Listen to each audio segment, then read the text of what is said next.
तो आखिरकार हफ्ते का वो दिन आ चुका है जहां पर मैं आपको खबरों के साथ साथ जिंदगी का भी मजा देता हूं। तो इसीलिए अपनी कुर्सियों की पेटी को बांधो, ईयरफोन्स लगाओ और तैयार हो जाओ उस वीडियो के लिए जहां पे मेरे जोक्स आपको चरम सुख तो नहीं लेकिन परम सुख जरूर दे सकते हैं।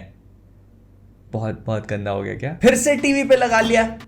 अबे बेंगू। तो हमारी आज की सबसे पहली खबर है, वकांडा फॉरएवर का ट्रेलर रिलीज हो गया। तो भाई लोग पिछले मंडे शाम को 6:30 बजे अपने टाइम पे मेंटेन रखते हुए मार्वल वालों ने वकांडा फॉरएवर का ट्रेलर दे दिया। मतलब पता नहीं क्यों इस वाले ट्रेलर को पहले वाले टीजर से डार्क कर दिया गया, लेकिन जो भी था जैसा भी था मजा आया। और भाई इस पूरे ट्रेलर की सबसे बड़ी हाईलाइट थी अपने नेमोर भैया, मतलब पीपीएस के फॉर शॉर्ट।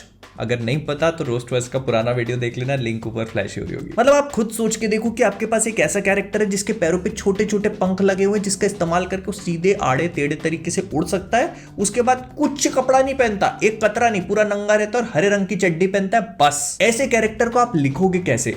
लेकिन रायन कुगलर ने लिख डाला भाई। मतलब कतई बैडास लग रहा है बंदा। क्या उड़ने वाले स्टाइल को फाइटिंग के साथ इंटीग्रेट किया गया है भाई, बहुत मजा आ गया मतलब देख के। और देखो, लंबे कान ना देने के लिए भगवान से अभी भी शिकायत है, लेकिन वो सब तो चलता रहेगा। जिंदगी में कभी कभी सस्ती मस्ती के मजे भी ले लेने चाहिए। फिर इसके बाद मार्वल के पाले से एक बढ़िया सी खबर लेके आ रहा हूँ कि माइकल वॉल्ड्रॉन को एक्चुअली में सीक्रेट वॉर्स लिखने के लिए रख लिया गया है। और अगर आप लोग नहीं जानते कि ये महापुरुष कौन है, तो इन्होंने ही लोकी और मल्टीवर्स ऑफ मैडनेस लिखी थी। अब लोकी तक तो कहानी बहुत ही बढ़िया थी और ऐसा लग रहा था कि हाँ भाई एकदम सही बंदे को रखा है मल्टीवर्स की कहानी लिखने के लिए। लेकिन फिर याद आया मल्टीवर्स ऑफ मैडनेस।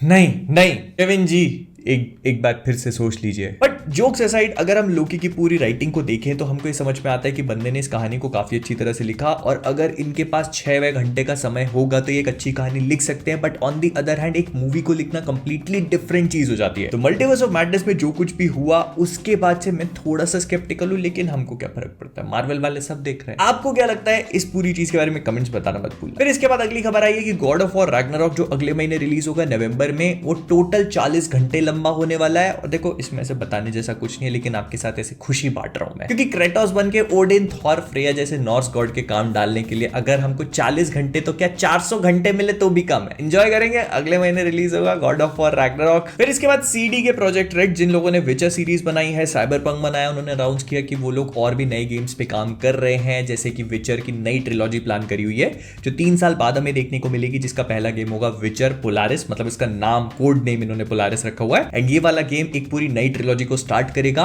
देखो भाई, जो कुछ भी करना है वो कर लो, लेकिन हमको गेरल्ट और येनिफर का वैसा रखना, और ट्रेस भी साथ में, गलत मत समझो यार। इसके अलावा इन लोगों ने ये भी अनाउंस किया कि लोग एक नए साइबरपंक गेम पे भी काम कर रहे हैं। और देखो, मैं बस यही कहूंगा कि पहले वाले को अच्छे से ठीक कर लो, फिर सीक्वल पे काम करना। फिर देखो, आप भले कितना भी भूल जाओ, लेकिन मार्वल वाले आपको ये बात भूलने नहीं देंगे कि अगाथा हार्कनेस, जो वांडा विजन में एक छोटू सा कैरेक्टर थी, उसको लेकर एक पूरी सीरीज बना रहे हैं, अगाथा कवन ऑफ केओस। और अब उसकी ये खबर सुनने में आ रही है कि वांडा उसमें रिटर्न करने वाली है। 2 मिनट साइलेंस फॉर एवरीवन जो ये सोच रहा था कि मल्टीवर्स ऑफ मैडनेस में वांडा की डेथ हो चुकी है। बिल्कुल भी नहीं। वो जो आखिरी में से रेड कलर का ग्लो हुआ था उसमें वो बच के निकल गई होगी 110%। और इट एक्चुअली मेक सेंस कि अगर ये लोग वांडा को अब वापस लेकर आते तो, क्योंकि मल्टीवर्स ऑफ मैडनेस में हम लोगों ने देख लिया कि वो डॉक्टर स्ट्रेंज के काम डालना एंड ऑल करना सीख गई है। तो ऐसे में वो मार्वल की एक बहुत ही बड़ी खिलाड़न बन चुकी है। तो अगर कैंग डायनेस्टी और सीक्रेट वॉर्स जैसी चीजों में वो नहीं इन्वॉल्व होगी तो मजा नहीं आए। और देखो, अगर आप वांडा को लेके आ रहे हो, फिर उसके बाद अगाथा भी है, फिर उसके बाद जादू मंतर भी है, और ऐसे पूरा माहौल बना हुआ है, तो फिर अपने भाई मेफिस्ट चलो बोल नहीं रहा। और इससे मुझे याद है कि वकांडा फॉरएवर में नेमोर के छोटे छोटे पंख, हरे चड्डे और नंगे बदन को देखने से अगर आपको फुर्सत मिल गई हो, तो एक नया कैरेक्टर और भी था जिसका नाम था रिरी विलियम्स। और मार्वल ने काफी टाइम पहले अनाउंस किया था कि आयरन हार्ट को अपनी खुद की सीरीज मिलने वाली है उसके ब्लैक पैंथर डेब्यू के बाद। तो इस महीने उस पर काम शुरू हो चुका है। अगर आपको याद हो तो वकांडा फॉरएवर में एक कार देखी थी हमने, एक छोटा सा मूवमेंट होता है, उसकी नंबर प्लेट पे इलिनॉय लिखा हुआ था, तो वो शिकागो में है। एंड इसकी फिल्मिंग भी इसी सिटी में स्टार्ट हो गई है, विच एक्चुअली मेक सेंस। तो मजा है, अच्छा है, आयरन हार्ट देखने मिलेगा। फिर इसके बाद क्रिश्चियन बेल जो थॉर लव एंड थंडर में गॉर का रोल प्ले कर रहे थे और बैटमैन में डार्क नाइट का भी कर चुके हैं, तो उन्होंने बताया कि उनके लिए थॉर लव एंड थंडर पे काम करना बड़ा मोनोटोनस था। मतलब रोज वही सुबह उठो, गाड़ी में बैठो, सेट पे पहुंचो, सफेद पुतो, ग्रीन स्क्रीन के सामने खड़े हो और चुटकुले मारो। लगता है सर पेमेंट हो गई आपकी। लेकिन मजाक मस्ती एक तरफ है सर, मूवी देखने के बाद हमारा भी कुछ कुछ ऐसा ही हाल था। रोज सुबह उठो, टाइका को गाली दो, सो जाओ, रिपीट। फिर इसके बाद रिंग्स ऑफ पावर के पिछले एपिसोड के बारे में बात कर लेते हैं, जो मुझे लगा था कि काफी धांसू है, और क्योंकि मैं स्पॉइलर नहीं देना चाहता पिछले वाले एपिसोड को लेके, तो इसलिए उसके पिछले वाले में बात करेंगे। स्पॉयलर्स के बारे में बात करनी है मेरे को, ठीक है, करनी। तो जब रिंग्स ऑफ पावर का पूरा शो स्टार्ट हुआ था तो आई नेवर इमेजिन्ड कि ये लोग साउथलैंड्स को मोर्डोर बना देंगे, और वो भी सिर्फ पानी वगैरह डाल करके।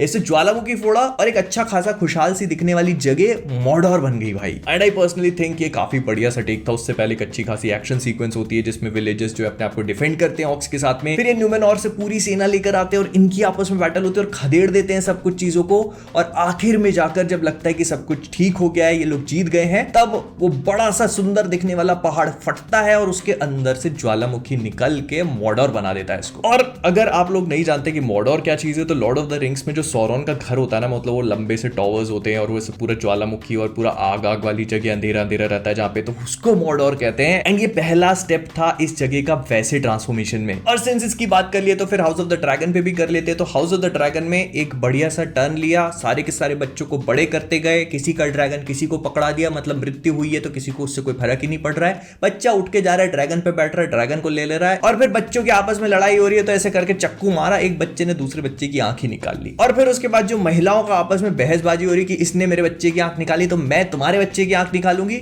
माँ की आंख हो रही है सबकी। मैं मजाक नहीं कर रहा हूँ, इस शो को देखकर कभी कभी ऐसी फीलिंग आती है कि गेम ऑफ थ्रोन्स के यूनिवर्स में नहीं, एकता कपूर के यूनिवर्स में सेट हो। बट देखो, मजाक मस्ती अपनी जगह है, रोस्ट वर्स की आड़ में मैं तो किसी को कुछ भी बोल देता हूँ, लेकिन मुझे पसंद आ रहा है भाई। और अगले एपिसोड के प्रोमो को देखकर भी ऐसा लग रहा है कि ये वाले बच्चे भी और बड़े हो चुके हैं और बहुत ही ज्यादा सबके सब अपने मतलब देखना शुरू कर रहे हैं, और भाई मस्त एकदम अच्छी खासी स्टोरी बिल्डअप हो रही है। फिर इसके बाद एक बढ़िया सी खबर ये सुनने में आई है कि बेन एफ्लेक, हेनरी कैविल और गैल गैडोट लॉस एंजलिस में है, जहां पर फ्लैश मूवी के रीशूट्स चल रहे हैं। और उसी के 10 मिनट बाद ये खबर सुनने में आई कि फ्लैश के रीशूट खत्म हो चुके हैं, मतलब फ्लैश जो है वो मूवी कंप्लीट हो चुकी है, उसका फाइनल एडिट जो है वो कंप्लीट हो गया है। तो या तो ये डिसाइड कर लो कि लोग रीशूट्स कर रहे हैं या फिर मूवी कंप्लीट हो गई। और मेरे को ये बता दो कि लिखा किसने, बेन एफ्लेक तो लॉस एंजलिस में ही रहता है। लेकिन इसके बाद वाली खबर बहुत ज्यादा इंटरेस्टिंग है, और वो ये है कि हेनरी कैविल हो सकता है कि वापस आ जाए। मतलब इस चीज को लेकर अब प्रोबेबिलिटीज बहुत ज्यादा बढ़ गई हैं, क्योंकि मल्टीपल सोर्सेज अब इस चीज को बोले जा रहे हैं कि जो ब्लैक एडम, मतलब हमारे रॉक भाई साहब थे, उन्होंने वार्नर ब्रदर्स पे से प्रेशर डालना शुरू किया। मतलब जिसके भी जो भी नाम का कुत्ता तुम लोगों ने पाल रखा है, हेनरी कैविल से जाके दोस्ती कर लो और उसको वापस लेकर के आओ।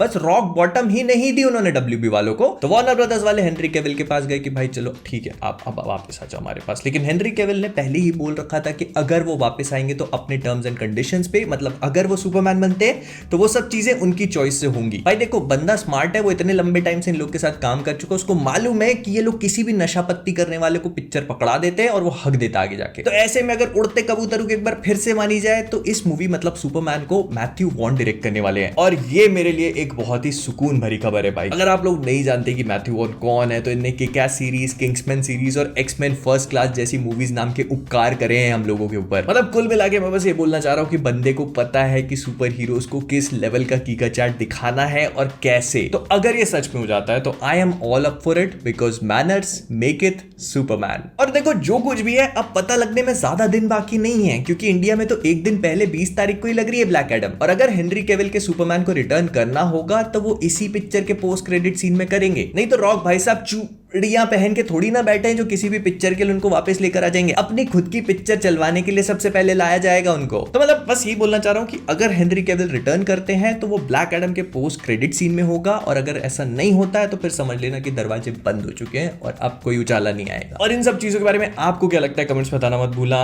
और हाँ, मैन ऑफ कल्चर की जो पे वाली पॉडकास्ट आएगी उसमें हम लोगों ने ब्लैक एडम को लेकर कुछ बढ़िया सा प्लान किया हुआ है। अगर आप लोग नहीं जानते तो एक बार चेक कर लेना पॉडकास्ट को। नहीं, वो फैन स्क्रीनिंग वाला नहीं कर रहे, ऐसे कुछ पोस्ट क्रेडिट को लेकर अपने प्लान किया, देख लेना एक बार अपनी मर्जी से। तो विद दैट बीइंग सेड, हम लोग इस वीडियो को यहीं पर रैप अप करेंगे। पसंद आया लाइक कर देना, कॉमिक वर्स पे नए हो सब्सक्राइब करना मत भूलना, और मेरे गंदे जोक्स अच्छे लग गए हो तो इस वीडियो को शेयर भी कर देना। अच्छे तो नहीं लगे होंगे पर फिर भी जस्ट सेइंग। तो जाने से पहले कॉमिक वर्स से मैं हूं मोहित, और आप सभी लोग as always keep being awesome.